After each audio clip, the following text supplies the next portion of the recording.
you, a lot of y'all know, but a lot of you all have met Brandon Greenplate. Some of you have not. And if you haven't, you're in for a treat. And those of you that have know that you're in for a treat because he's amazing. He joined DXP about, was it 2.5 years ago? And Less than 2 years ago. yeah, it's pretty crazy. He's under 30.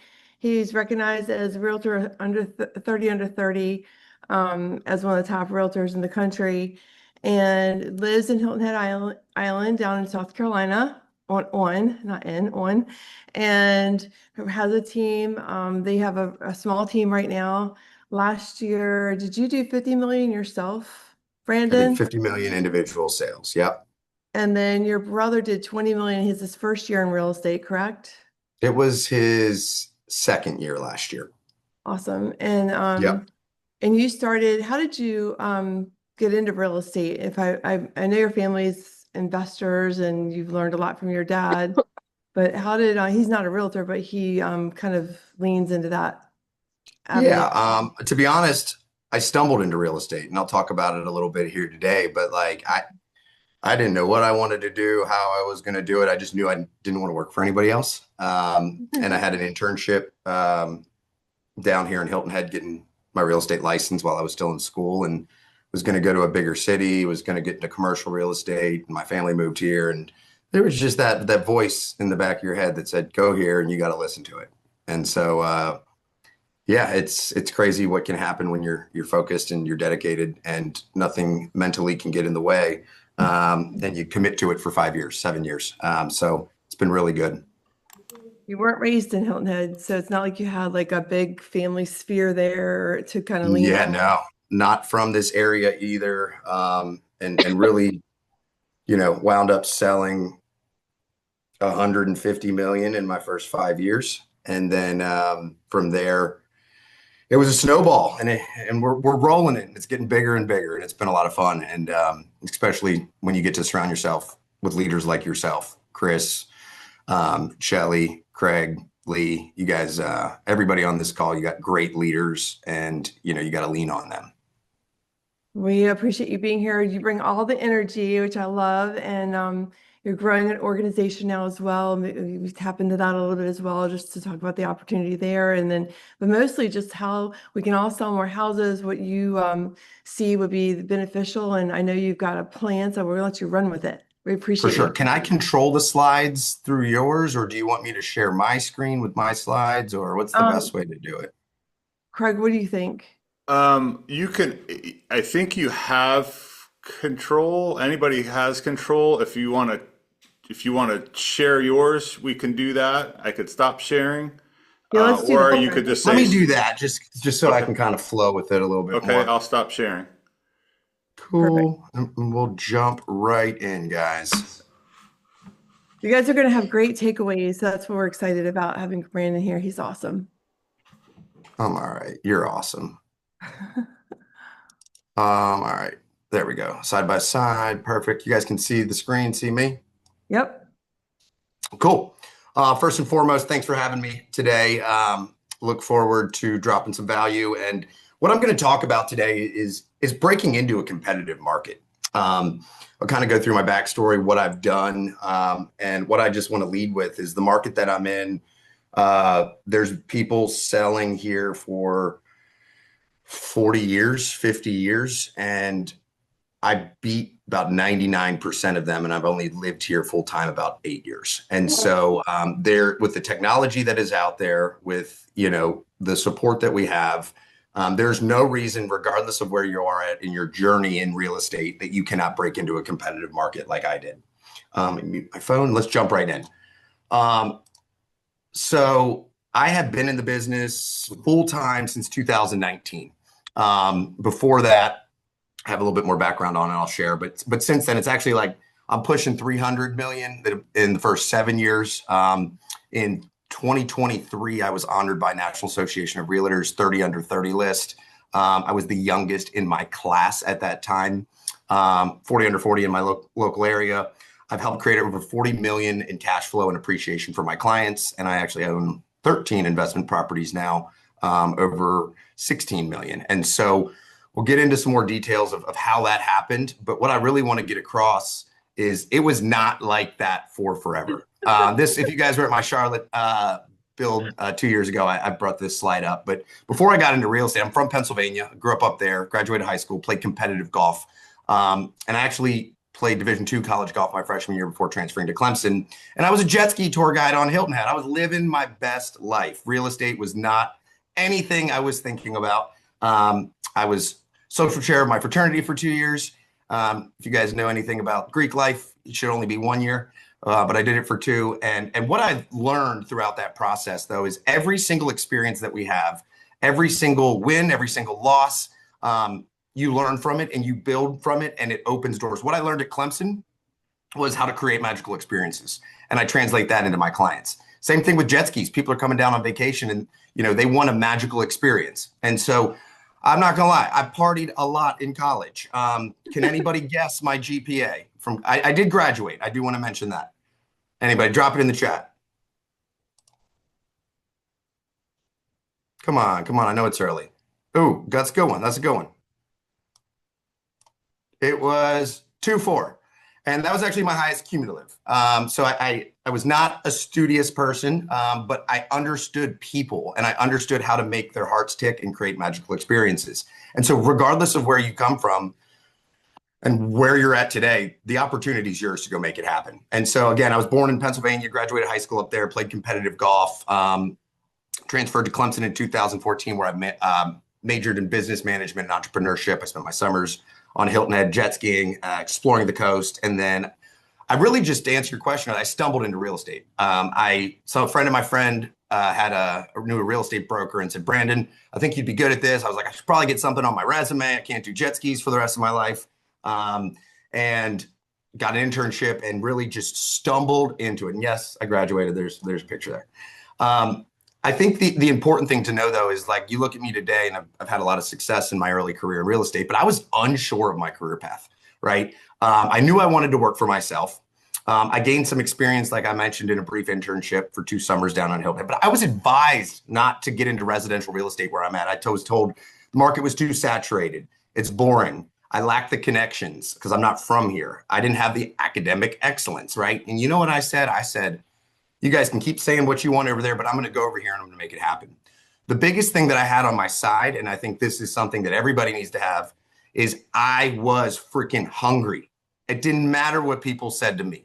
It didn't matter if I wasn't from here. I knew if I put my mind to it, I was going to make it happen. So I ask you guys, like, how hungry are you for success? That Tony Robbins says that is the number one factor that contributes to success, is the amount of hunger you have for something. If you don't have enough hunger, you might need to reconsider your why and why you're doing it, right? Start with why. Going a little bit deeper, right? Like the snowball started to go. And I'm going to get into some tactics that I did here that you guys can take home. But I started selling. I started believing in myself, right? And before you know it, I was top 30 under 30 in the country. And the big thing to take away here, guys, is momentum is always happening.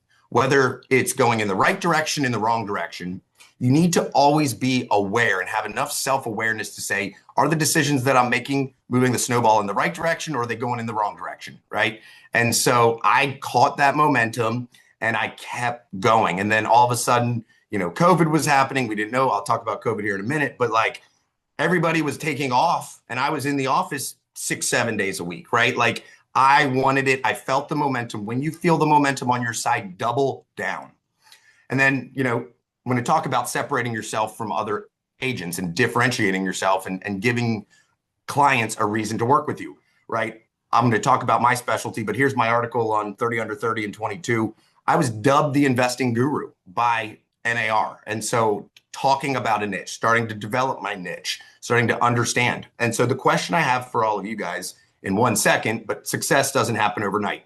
It's consistent effort and work ethic. They will beat talent every single time, right? If you want it bad enough, if you put the work in and you are consistent with the effort, that's really the formula, right? It doesn't matter how you're going to get there. You're going to figure it out. But as long as you're committed and you are taking your time and going all in, it happens. This is really important. This might be a simple slide, but you got to believe in yourself, guys, right? Like if I listened to those naysayers telling me I wouldn't be successful, who knows where I would be, right? And so you've got to believe in yourself. You might not be where you're at today, where you want to be, right? But at the end of the day, you're not going to get there if you don't have the faith, right? And this is an interesting tactic that I learned recently, but like faith and fear are pretty much the same thing. What I mean by that is you can't see either of them. You have to choose to live in one or the other. You can't live in both. So I ask you, are you living in faith today that you're going to make it happen, that it's going to work? Or are you living in fear that, it's not going to play out, or you're scared? You can't see either. Pick faith, live in faith, walk in faith, and good things will happen. But you have to believe in yourself. Okay, so the big thing as I was getting going in real estate, I actually learned this from my previous broker that, was a great mentor of mine before I moved to EXP. But, he said, Brandon, there's so many agents out here. How are you differentiating yourself? At the time, and he still does, he has a rental management firm. So his right? And my definition of is your uniqueness that you can provide to the marketplace in a way that nobody else can. His was real estate and rentals. He had a rental management business, right? And so there are a million different things, but I love what Brent Gove says, where you have to pull yourself out of the people pile. You have to. There are so many agents out there. If you serve everybody, you serve nobody. And so it could be, and I'll share mine with you. It's real estate and investment. I have a short-term rental portfolio. There's nobody in my marketplace that understands short-term rentals and investing in real estate as well as myself and my team does. And guess what? People come to us. We don't chase them down. It could be anything. It could be investment. It could be real estate and luxury. It could be real estate and land and ranch. It could be the attribute that you bring to the table that's different than anybody else. It could be real estate and over communication. It could be real estate and, whatever it is. Shelly, like I look at you and you have probably a few different ands, right? I would say for me personally, real estate and how do you say, pouring in, right? I've never found anybody that pours in the way that you pour into me. And I'm sure the same way when you're selling real estate that you pour into your clients, right? But you have to articulate that on the front end. Does anybody on this call already have their uniqueness, right? Their and value? Anybody? And there's different things that we do, but start to think about it, right? Because if I'm selling real estate on Hilton Head, there's 2,000 agents. Because I'm real estate and investment, I'm number 9 in volume. Because that's the only reason. Because I pulled myself out of the people pile. We're going to talk a little bit more about that. So I question you guys, and I want you to write this down. What is my real estate and? What is the differentiator that's going to pull you out of the pack, separate you from competition, and make you a magnet for people that want to buy or sell or transact in your marketplace, right? And so, I'm sure there's people that do new construction in here. I think, Lee, you do new construction. Like real estate and new construction might differentiate you and your team from other people, but you got to go deep on it, right? And so I look at this and I see everybody, I'm a realtor, right? Like it actually makes me cringe when somebody on my team says I'm a realtor, because we're way more than just a realtor. We add value in ways that other people can't. If somebody's looking to buy a short-term rental, guess what? They're chewing for information on the internet. I'm going to talk about this in a second. But when they're chewing for information on the internet, you better be positioned as the expert in your uniqueness. If you're trying to do new construction and people are looking for new construction, you better pop up everywhere when somebody Googles new construction in your marketplace, right? And now with AI, you can really go deeper into what else are people advertising and messaging to pull yourself out of the people pile. But you got to position yourself as the expert, right? So what unique value can you offer to the marketplace that nobody else can? How can you make an impact quickly to your audience from others compared to others in the marketplace? And here's the big thing. You don't have to be the expert in it yet. You can become the expert in it, right? When I started here, I was not the expert, right? I understood, I found a pocket in the market where everybody's in, I sell investment real estate, but they don't own a piece of investment property. Is that somebody you really want advising on that, right? Same thing with, let's just take the new construction example, right? Are you going to go buy a piece of new construction from an agent that, doesn't sell new construction and isn't in the trenches and knows the ins and outs and the developers and the inventory coming on. No, you want the expert. So my point with this is you can become the expert. Name, if it interests you, right? If you think there's a market there that nobody else is really serving to its highest level, position yourself, brand yourself as it is, and then immerse yourself in that and become the expert in that, right? There's such a big market for this because 98% of agents are like, I sell real estate. Okay, well, I help clients build wealth and vacation in their investment property on Hilton Head Island. That is the difference, right? And you have to be able to articulate your uniqueness, and you have to be able to put it everywhere where people could be looking. I'll show you kind of how to do that. Real quick, this was my epiphany moment, right? When I chose real estate and investment. And again, you could have an epiphany moment. You could think about it. You could say, that interests me. I want to go deeper into it. But this is Uncle Tad. He's not really my uncle, but he was at my other firm, my other brokerage before I moved to EXP. Day one, my broker sits down with me and he says, Brandon, there's this guy in the office. His name's Tad. He's never here. He does what he wants. He's racing cars. He's having fun, right? And he said, Brandon, Tad is worth probably 10 times more than I am. And I'm like, what are you talking about, Robbie? You're selling 50, 60, $70 million worth of real estate a year. And he said, I know. He said, there's one difference between me and Tad. He said, in 1984, when we both started selling real estate, me and Tad tried to buy as much real estate as he could, and I tried to sell as much real estate as I could. Today, fast forward, Robbie's still selling real estate, right? Doing very well. Tad is doing whatever the heck he wants, selling real estate whenever he wants. And that was the light bulb for me, right? On top of COVID happening, and I sold a house for 700. I made a little bit of a commission check, turned around. They called me a year later. They sell it for 1.4 million. I made a little more commission check. My client made $700,000. And so that for me was like, this is a pocket where nobody else is really shedding light and a true expert in it. And I'm going to become the expert in it. That's the big thing. I'm going to become the expert in it. And so you want to define that, even if you're not the expert in it yet. Find your Tad moment. Find something where you feel like, the marketplace is not being served to this degree. My unique lens, I'm not going to talk too much about owning real estate today. I'm going to talk about what it's done for me. But again, this is my lens and this is my uniqueness. But I feel like there's a lot of discontentment in real estate. I have it, right? And so I'm just a believer that owning real estate creates financial freedom. Financial freedom creates time freedom. And then when you have time freedom like Tad, it overcomes being discontent. You can do what you want. However, you cannot buy real estate until you start selling more real estate. So we're going to talk about that. This is just an interesting fact. 7% of agents out there are also investors. Only 7%. Little tidbit, not getting off topic here. We need to start buying more real estate, guys. As agents, we know the marketplace better than anybody else, and I have made millions. I've made over $1 million on 2 different properties, one property, right? From value added and things like that. I'm not doing that selling real estate, but you got to buy what you sell. And that's my unique lens. That's my and. So I'm a little tidbit here and there. But, I felt as I started going, there's a little bit of a transactional treadmill, right? And at the end of the day, we want to get there because when we get there, there's more options, but don't get stuck on it, right? And so what I mean with that is the production is the fuel that gets you going. You can't go anywhere in your car if you don't have gas. And so I look at production as fuel, as gas that gets me to point A to point B. And then when I'm at point B, maybe it's the private jet airport that I can get on that airplane and go wherever I want, metaphorically.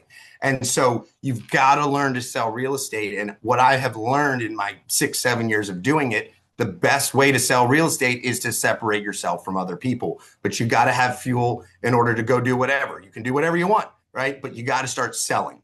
And now I'm kind of at this position today where, I have a team that sells about $100 million of real estate between 4 agents. I have, all these properties. I love giving back. I love spending time with agents. I have the fuel so I can pick some things that I want to do. And I like giving back. And so I hope you guys get some good stuff. So, all right, to go from no production to go from low or no production to a top producer. Here are some things that I recommend you guys start doing. But before I really get into it, I think it's very important to understand that COVID shook everything up. Even though it was 5 or 6 years ago, guys, the world's not the same. And what I mean by that is, well, let's just go back in time. If you didn't like who you're married to, you got divorced. If you didn't like your job, you quit. If you didn't like, where you live, you moved, right? It changed everything up. But the biggest thing I found that COVID changed is the currency of online information, right? Before it was like, I got to come somewhere to see the property, to buy the Now they're chewing for the information online. So if you can differentiate yourself and you can have the right messaging, right? And you can provide the value and the information that your target buyer for your and value is going to be looking for. That's where the good stuff happens. So just don't underestimate the fact that, you might not be face to face with all of these people, but the information that I put out on the internet and the value that I contribute to selling short-term rentals on Hilton Head changes the game. All right, so first step, define your real estate and, right? What is your uniqueness that differentiates yourself from the marketplace? Talk to your team lead, talk to your spouse, do research, go on AI. Like, even it's funny, like I went on AI maybe a month ago. I'm like, out of curiosity, what's the biggest market niche or what's the biggest hole in the market where agents aren't capitalizing? And it said real estate and investment. I'm like, I'm perfectly positioned.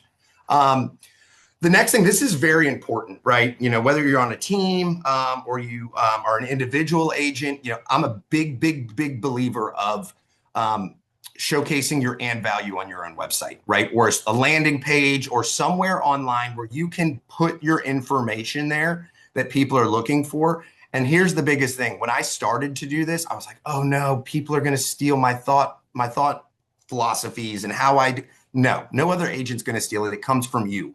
Put the good stuff on your website. Put how you differentiate yourself. You should have an IDX feed and you should have a lead capture form. I'm going to show you a quick example here. Is this pulling up? Do you guys see that, Shelly? So this is where I drive traffic to. And so pretty much it says, live the dream on Hilton Head Island vacation, your investment. You don't have to have videos, right? Or things like that. That just adds and reinforces that they're the expert. So build wealth through strategic investment properties on Hilton Head Island, right? The Greenplate Group, we believe coastal real estate should deliver both lifestyle fulfillment and measurable wealth creation without compromise. My point with this, though, is I give them a question. I ask them, I say, what kind of buyer are you, right? Are you a combination, meaning you want to use it and invest? Do you want to be a pure investment, just care about the ROI or the lifestyle? And so I spent time putting this information together, right? This kind of captures their information. Let's say they're interested in investment property, right? Well, what I put on, this could be an example in your marketplace, in your uniqueness. Come on, don't freeze on me. Come on. Pretty much here's the key steps to building short-term rental wealth, right? I give them how I shop for property. Come on. Don't freeze. Don't freeze. Anyway, it might want to freeze. I talk about where to look for short-term rentals. I talk about the processes of using a rental management company versus using self-management and doing it yourself, the pros and cons. Where to look. Here are the steps, right? Reach out, schedule an appointment, right? Here are the benefits to owning. Oh, and by the way, I'm hitting them with call to actions throughout. What this does, guys, is they go through my marketing, right? They know I'm the expert before I even get on the phone with them. They're like, I need to work with this guy. So when a lead form pops up to put in their information, they have no issue putting their information in because I am the expert that can solve their problem in a way that nobody else can. So by the time I do get them on the phone, they're like, all right, there's a property over here that I like. I already know you're my guy. What can I do to lock you down? And emphasize, even if you're not busy on the front end, you're a busy person, right? And you only work an agency relationship, et cetera, et cetera, et cetera. There's a bunch of different things, but you want to get your and value on a website and showcase yourself in a way and provide the value that nobody else can for your niche. Very important. Questions on any of that? Sweet. I think one thing I was going to mention is when people are thinking about their pages, that they can do a link tree. I make sure I into their social media, like getting it out as much as possible. And Brandon, one of the things I'd love to do is showcase one of your videos you shot about investing from social media. Do you have that handy? Yeah, I can pull one up. One sec. You can do it at the end. I just wanted to remind you. Yeah, I'll show you guys at the end for sure. Hey, Brandon. Yep. Craig here. What's going on, man? Craig, what's up? So the platform is great. The site is great. What do you do to get that out? I mean, obviously, when people inquire, you might send that back out to them. But what other things do you do to get this out to the masses? Google Ads. Social media? Do you do supporting articles on art that lead to this? What are some other ways that you lead people to this? Combination, right? So first and foremost, I spend money on Google Ads. And so I started spending $1,000 a month, right? Now I got agents on my team. I'm spending like 5,000 on it. And so what I will say is you can't beat Google Ads if you have the right guy running your Google Ads. And at the end of the day, I put so much on this website. Guess what else pulls it up? ChatGPT, right? And so I would say at a very minimum, you leverage Google Ads. I do have like different websites that drive it here linked, right? And I would ask yourself, all right, what is an evergreen site that is my uniqueness in my and value? For me, Bigger Pockets is a great one. So I'm everywhere on Bigger Pockets, right? Is there a site that is national, right? Or a forum type thing that can push it? But to be honest with you, Craig, the Google Ads, I probably am, it's about an 12x ROI on my ad spend. That was last year. So if you spend the time and you put the website together, do the Google Ads. If not, leverage social media, put it in your link tree, put it any and everywhere you can, but you need a consistent flow, right? And what I find is when I spend money on these, the information's good enough where people kind of throw themselves at me. Yeah, Shelly, go ahead. One of the things I was thinking was if you like shoot the video, like talking about like you position yourself as the investor expert for Hilton Head Island, and these are why. And then at the bottom, you're like, hey, drop it here. You can drop that link there too. So like you're constantly, and then I'm sure you have an email campaign that goes out as well. Yep. Layers and layers 100%. of marketing. 100%. Hey, Brandon, one more thing. Please. I don't want to go down a rabbit hole, but can you explain real quick to the people that may not know what evergreen is, evergreen content on this? Because if you're creating content, I think evergreen is very important for longevity. Yep. So evergreen content does not go out of date, right? And so it's stuff that you make one time and it's valuable forever. An example of not evergreen content is the new listing that you just put up, right? It's going to sell, it's going to go away. Like this video on this page really goes deep into what we do and how we do it, right? It's never going to go away. It's evergreen. I have a map presentation where I break down the areas that are short-term rental only and what are the pros and cons of each area. It's not going to change. So yeah, great point there. The evergreen content is stuff that you shoot it once and it's valuable for forever, or at least for a long time. Here's just, again, the example of that page. I'm going to show you guys. So pick a lane, right? What is your and value? Determine your brand and messaging, right? That is an important piece of this that needs some time to be spent. And that core message should be an action, right? Like mine is vacation in your investment. I just trademarked it. It's like, live the dream on Lake Norman, right? Or whatever it is, it should be something that like, ooh, yeah, that's exciting, right? Like there's an action behind it and it should solve the problem too, right? So what is the one word problem that your buyers have, right? For me, I think it's discontentment because a lot of these people that I work with are high net worth individuals. They want more, all of that stuff. I'm trying to solve that. And so by vacationing in your investment property, right, it's like, oh, I can invest and I can have a beach house that I can stay at. So be everywhere showcasing that value. And what I mean, here's an example. So here's a post from Bigger Pockets. I probably sold $10 million from this one post. I think I've spent like $50 a month on Bigger Pockets to hit me with a keyword when somebody says my market or something like that. And I'll jump in and I'll be like, hey, Jennifer, have you poked around a Hilton Head yet? I have several short-term rentals, right? Best one I bought for $850, put in $400, right? Just really showed what it's doing. Here's my Airbnb link. I still get calls from this post because people are looking for the information online in these evergreen places, these places that last forever. And then They find it like, ooh, that's my guy. Ooh, there's my website, right? And so I don't think I put my website on this one, but at the end of the day, I'm driving traffic back and I'm putting my value in places that don't go away. One of the things I wanted to you guys to Please. notice is his in there it showcases an example of where it's proven. It's not like I'm saying I'm doing it. It's here's what I did. This was the outcome. And I think that social proof is really powerful. So let's just, like go one step deeper with what you're saying with the evergreen content and action, plus an action that solves a problem. And I love the fact that you said high net worth people have this discontentment in the market and they want more. And then the fact like that you then take that and go, I am your guy because I've done it myself. And if you can Yep. show examples of that, like Brandon, I'm gonna be honest with you. I've watched you on social before, and I'm like, oh, should I buy that investment? I'll call Brandon and see if I should just dump some money in that investment property. Like there's a lot of places in the country I could buy investment property, but I don't trust the person behind it. So it's that trust right there. And I mean, I know you as a friend, but I don't know that about you until you tell me. Do you know what I'm 100%. saying?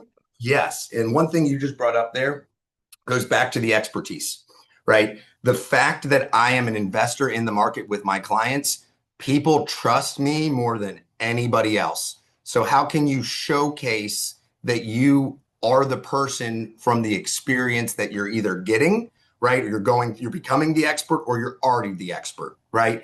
And if I'm going to buy a new construction home, I don't want to buy something from somebody that's never sold a new construction home before. I want the guy that sold 500 new construction homes and knows it better than anybody else. But you got to be able to articulate that message that you are the one because you're doing it. You are in it. You're in the trenches. Great point there, Shelly. Somebody asked a question. What was it? It's what is the average number of active monthly users on your website? It's probably, and I have a junky website. We're gonna like the back end provider is okay at best. It's probably like 7,000 Do you think, people. I would say that answer to that question is more important, the quality of the person visiting that site more than it is the number of people hitting it. It's the Am I right? click-through rate, right? So it's the amount of people that are on there, or it's the conversion rate, excuse me, not the click-through. It's the amount of people that are on the website. And I have about a 4% conversion rate. So everybody that comes on my website, 4% of them I capture. And that's really good when you're having 5,000+ people come on your website. I mean, it's literally hundreds of leads a month. But it's real, like if I just had a generic real estate website, there's no, I might get lucky every once in a while, but the ROI spend on the Google ads is not worth it, in my opinion. It's you've got to niche down and you've got to showcase that expertise. This is something else that I've really done, and I know we got some team leads on here, but the database, guys, is your business. And so every single person that signs up on my website, this is something that I do that my Google ad guy does not agree with, but I do not force phone numbers, right? Because I'd rather get them in there. In my drip campaigns, the second they come on the website, I have a no number drip campaign that, probably 30% of the time that nobody has a phone number, my drip campaigns work to the point where they're going to give them their phone number because they want to have a conversation. And so I'd rather have more activity come through the site and more people sign up so that I can start hitting them with I literally have 5 years of drip campaigns built out. You come on my website, you sign in, you're on for 5 years unless you unsubscribe, right? And so even if in the 5 years they buy something, right, guess what? After they buy it, they're going to go on a post-closing drip campaign for another 3 years, right? So they're in my ecosystem. And when I'm hitting them with these drip campaigns, I'm doing the Gary V. Jab, jab, jab, punch, right? Value, value, value, ask for the appointment, ask for the call. And so I probably have only 4,000 people in my database. I mean, there's people that I haven't talked to in 6 months that a drip campaign will come through and be like, hey, are you still thinking about Yeah, finally, we're going to get back to you. I think we're ready now. So don't underestimate what a database can do for you. And you're not going to build it out overnight, right? Rome wasn't built in a night. And I'm still building mine out. But when you capture these people and they get in your ecosystem, it should just continue to reinforce that you're the expert. It should continue to give value, and it pays dividends in the long term. You guys might be using this, but I found HomeBot is a software I love using, and I put everybody on there after they close. And what it does is it pretty much gets them off Zillow, meaning every single month they're going to get a home digest that says what the value is, how much equity they have, would it help them if they refinance, what would happens if they sell and buy something else, what happens if they hold it, rent it, and buy something else. It plays all the scenarios out for them, and it is sticky because I have clients that are like, oh, I can't wait till my home bot comes. I can't wait till my every single month. And guess where they're not going? Zillow to check their estimate. Oh, I like this property. I'm going to call another agent. Before you know it, they're out of my ecosystem. Once you get them in your ecosystem and you're providing the value and they're a client, they should be there for forever, right? And so there's different things and tips and, you know, client appreciation, all that kind of stuff. But what do people really care about? They care about money, and they care about how much equity their property has. And when my face pops up saying, oh, you're up $150,000, guess what? They're probably going to call me back when they're ready to sell. Actually, they will.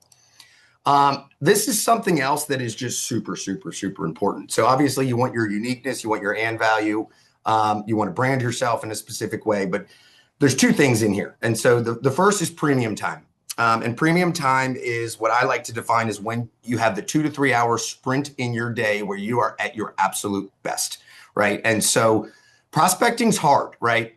It's draining, it's tiresome. What you need to do is block off the same 2 to 3 hours every single day. What I do is Monday through Friday, and guess what I do? If I hit the first 4 days uninterrupted, premium time, talking to buyers, sellers, investors, people that could refer me. I don't call people back if they miss my call, right? I'm just on a tear. Is if I do 4 days in a row, I will take Friday off as far as the prospecting goes. If I miss Wednesday, I'm doing Friday. So the only reason I'm in the position in the amount of real estate that I've sold is I have been religious with this. I protect my 2 hour time block more than anything else. And recently I've had changes happen in my business where I'm growing, and I used to be 9 to 11:30. Now it's 1 o'clock to 3:30. You cannot get a hold of me, right? Unless you're a buyer, seller, or investor. So block off that time block, your premium time. You guys know when you're at your best, right? It could be 4 to 6. It could be, you know, when you start to get before 9 a.m., it's like, you know, what are people going to answer? It could be noon to 2, right? But commit to it, stay consistent with it. And I don't care if you don't have leads yet, right? Call for sale by owners, call expireds, right? Circle prospect, just call people and start having conversations. So I'm really passionate about the premium time because I know what it's done for my business. And then, you know, you've got to ask yourself in that premium time, am I sending emails, right? Am I doing admin? Am I doing things that don't get me paid? And that's the revenue generating activities versus the non-revenue generating activities. And the difference between the two, I calculated mine. It might even be more than this now. It's $20 an hour or $2,000 an hour. You guys make the decision of what you want to do. But when you're in that time block and you're responding to an email, right? Or you're checking your bank account, or you're tweaking a drip campaign, that's $20 an hour work, guys. You know, the $2,000 an hour work is the stuff that is setting listing appointments, you know, following up with leads, calling expireds, right? I'll tell you, you could forget everything else I said in this entire presentation and just do this, block out your time and just pick up the phone and you will have success. Now, again, from the start, it does not happen overnight. It's a snowball. You got to build the momentum, right? You want to get in that rhythm. You want to get rolling. And nothing else matters. Really, at the end of the day, we sell real estate, right? And so if you're not selling real estate and this is how you do it, you're not making any money, and this business is probably not the right business for you. And so even when you generate the lead, guess what? You still got to talk to them, right? So that's where I'm at the point where it's like, yes, get qualified leads to come in that know my expertise, that know I'm the one, but I still need to block off the time and make these phone calls. So I cannot emphasize that enough. Make sure you're doing the 2,000. If you don't have an admin yet, right? It's okay to do admin work, but don't even think about touching it in your premium time. Do it other times, right? There's stuff that you have to get done. The premium time, your time block, that's when you got to do it. Go ahead, Lee. Question. So do you look at certain metrics in that couple hour time? Like how many dials are you doing? How many conversations are you having? Are you breaking that down? And if so, what are you shooting for each day? Yeah, I mean, I'm trying to have 82-way conversations a week. So I'm trying to have 20 a day. And so there's another slide I have on here because if I do 4 days. And so I think that's lower again, so they hear it. not 80 calls, 80 conversations. And there's a metric out there where it's like, it's a pyramid. And it's like on the bottom part, it says 0 to 2 conversations a day. You're making less than $50,000 a year, right? And it goes up to the top where, if you're making $1 million plus in commission, it's about, I think it's either 20 or 25 plus conversations a day. So if you want to make $1 million in real estate, you have 20 to 25 plus conversations with future or now ready, willing, and able buyers. And that's all that matters, right? And I've been 7-figure GCI individual sales for the last 3 years. And it's because I have 20 to 25 conversations a day with buyers, sellers, and investors. If you take anything away from this conversation, the conversations that you have are the number one thing that will determine. We can control our inputs, right? We can control the calls we make. We can control our mentality when we show up in the office, the energy we bring, the excitement to help our clients. We can't control how much deals are going to come from it. So focus on the inputs and let the outputs happen. And the number one input is conversations, and so it's got to be 2 ways. On my team that we recently launched, it's a 2-minute plus conversation, right? And so we want to have 2-minute conversations 2 ways. And my minimum standard for my team is low. It's 35, right? If you can't have 35 conversations, you're off lead flow for the next week, right? Guess what? If you don't close 2 deals in a quarter, you're on probation for the next quarter. If you don't close 2 deals that quarter, you're off the team. And so I just have zero tolerance for people that come into my system, because I know it works, that don't want to put the time in and do what it takes to be successful. It's an injustice to the agent, to yourself, if you're not doing it, to your family, to your future, to all of that. And so I cannot get it across enough. You need to start having conversations, and however you track them, it does not matter. But I mean, even at the end of the day, just set a goal. Say, I'm going to have 7 or 10 conversations a day, and that's it. And if I do that, right, like everything else will fall into place in the day. But if I don't, you're screwing yourself. And that's just the reality of the situation. And you're screwing everybody else in your organization because they're setting you up for success and you're not doing the input that really matters. So I'll stop on my tangent there. Yeah, thank you. That's helpful. Yes. I just wanted to our numbers lower than yours. Ours is only 20 conversations a week. And it's like, I mean, I'm feeding people. I'm feeding them, right? And if I'm giving you somebody that I can go make 30,000, my average sale price is $1.2 million.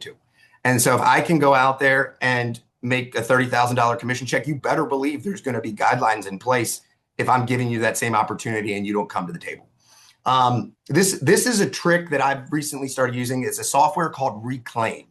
And Reclaim is a smart scheduling app. Pretty much you say, what are the habits on a weekly basis that I need and I want to complete, right?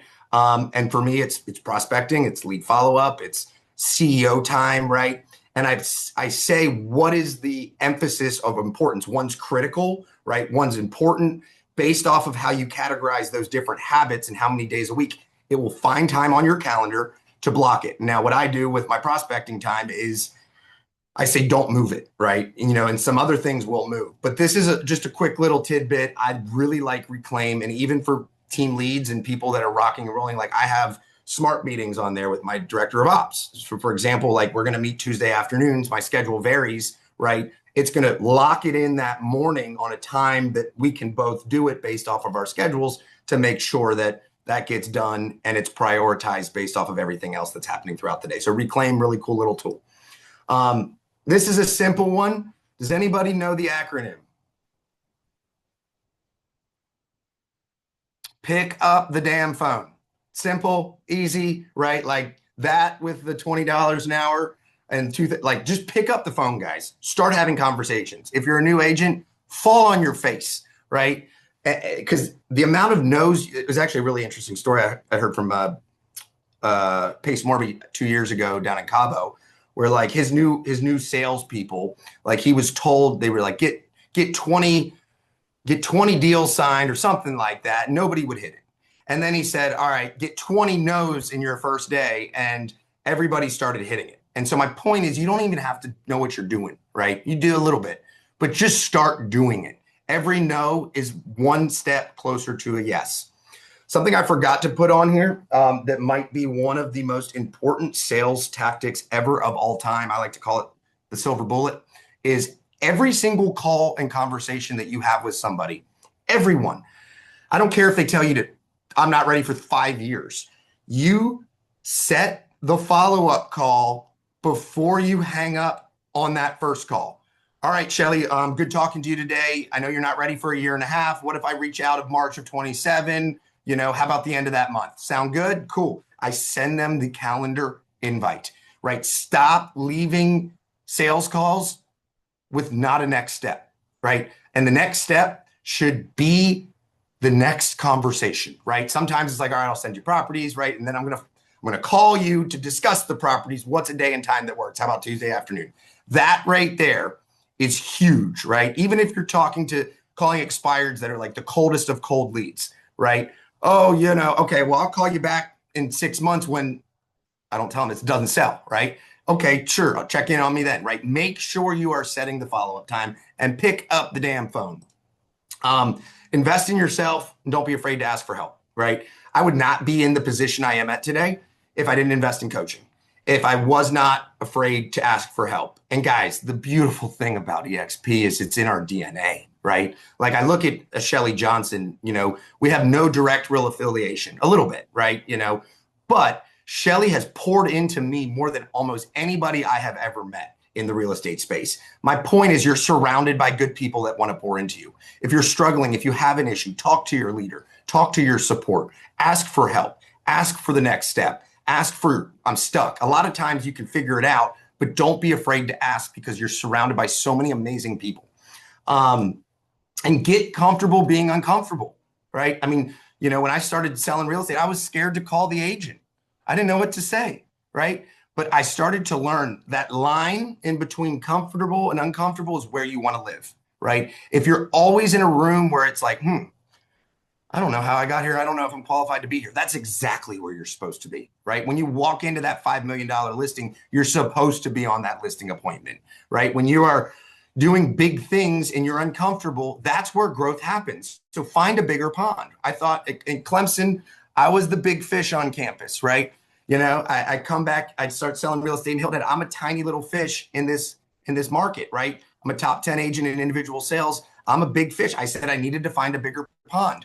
I'm going to go to EXP. I'm going to grow there, right? Guess what? I'm the small fish again. I'm uncomfortable, but I am growing in ways that I cannot explain because I'm always trying to be the smallest person in the room. And so that is just a big key. Start surrounding yourself with people that are bigger than you, people that scare you, right? Start putting yourself in uncomfortable conversations and uncomfortable environments. That's where you're going to grow exponentially. And this is what I was just talking about earlier, right? You know, the amount of conversations you have on a daily basis determines the amount of money you make. Period. No ifs, ands, or buts. Skills are going to get better. Your conversion ratios are going to go up, but you have to learn the basics of the ins and outs. I'm wrapping up here. I'll have a few time for some questions, but what I want to emphasize is they are the fuel, right? Like you get this going, you have the momentum, you have the opportunity to do some other things. I'm a big believer in buying real estate, right? So once you have enough fuel, you can go buy a ranch, right? You can go buy investment property. You can go take time and partner with other agents and really pour into their businesses. And so I buy real estate. And so I bought this one, 6-row house, bought it for $850, put in $400. We caught the upswing. It reappraised for 2.7. I got a partner on it. It's doing $274,000 a year in gross rentals, and it's cash flowing about $100,000, right? It was a 4.3. This is the big thing that I just want to share with investment property. I know I'm not here to talk about investment property. Is real estate is the only asset you can buy by putting a small percentage down and own it outright or own it 100%. You cannot go buy a stock at 20% down and own it, right? You can go buy a piece of property for 20% down and you own it.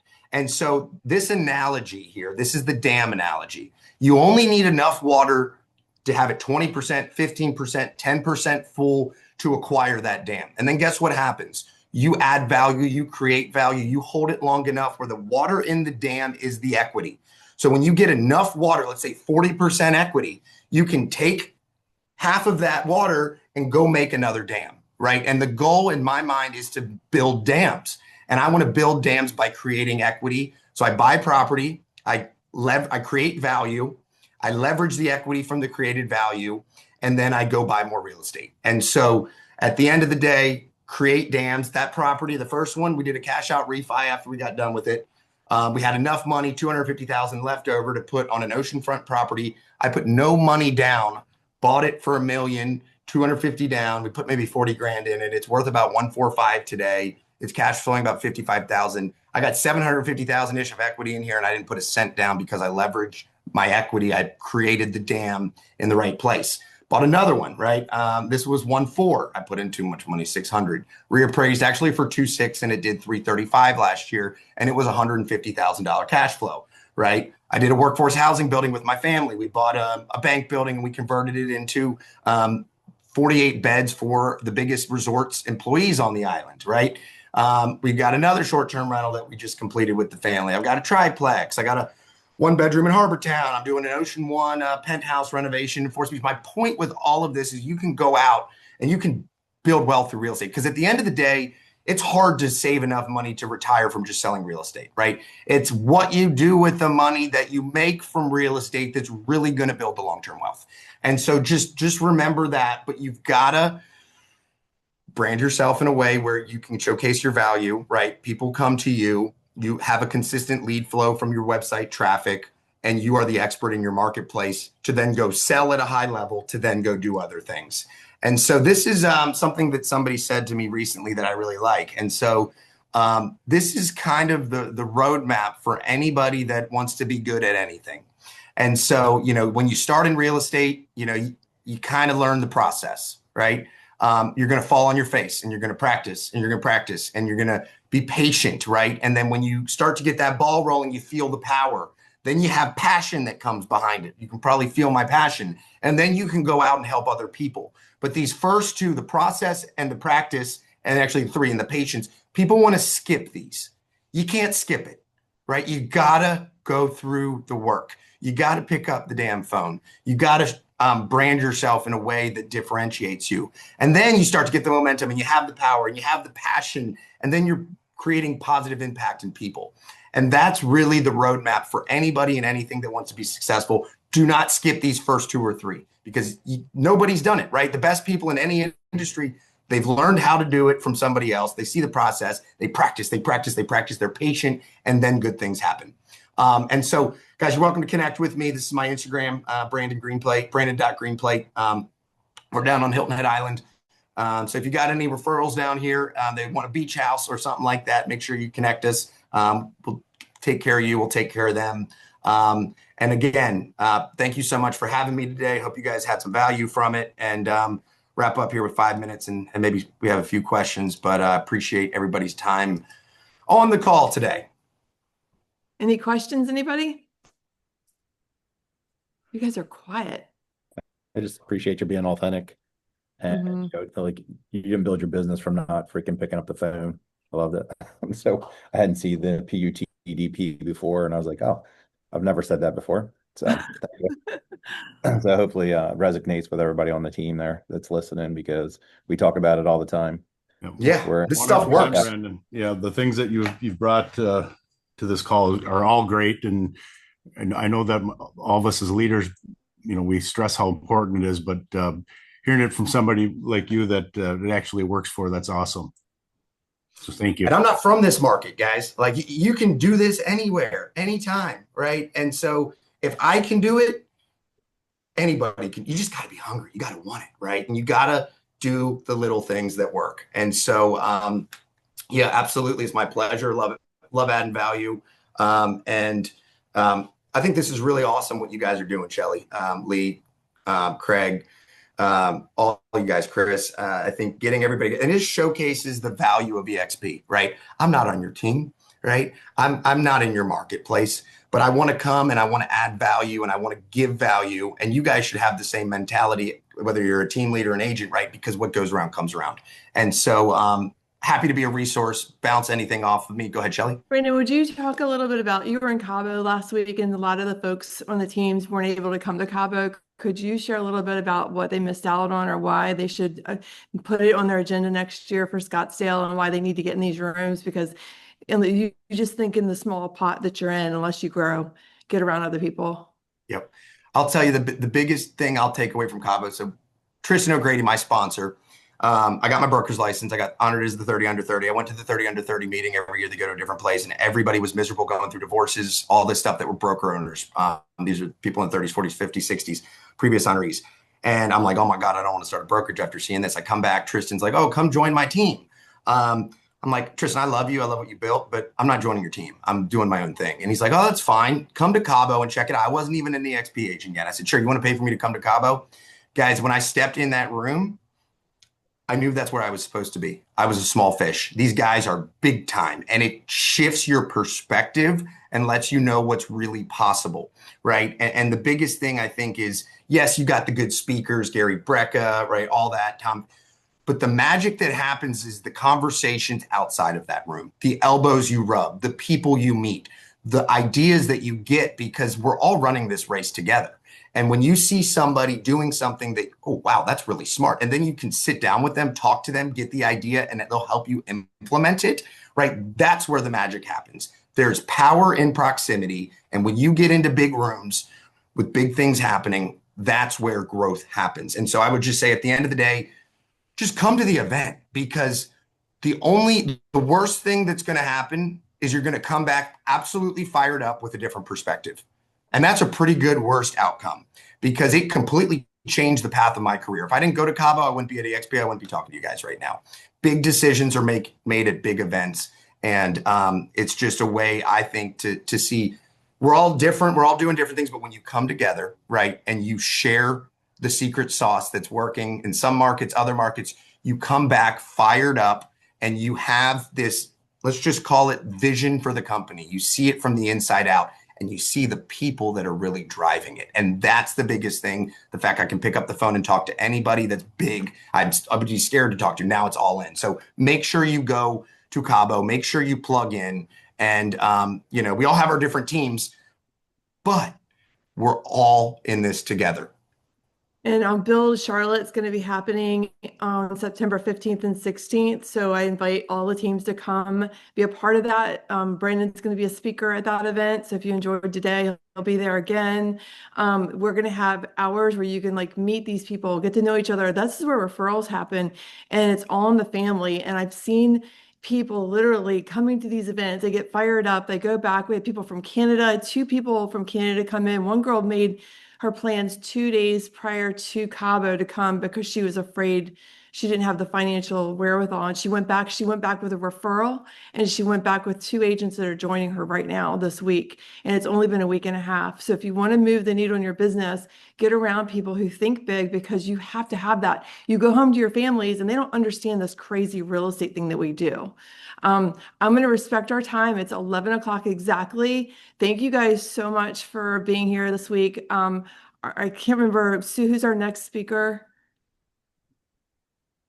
Is it Pete Middleton? Yes, Pete Middleton. Pete Middleton is next. He's going to be talking about luxury. I know a lot of the teams have the luxury brand, how you can leverage it. So that was something everyone said they wanted. So he'll be our next tri-team speaker. He is really great and talks really well about how to go into those appointments. So have a great day. Good luck, everybody. Have a wonderful week. Thanks, guys. See you. Appreciate it. Thanks, Brandon. Thank you. Yep, you're Hey, welcome. Brandon, can you jump on with me after?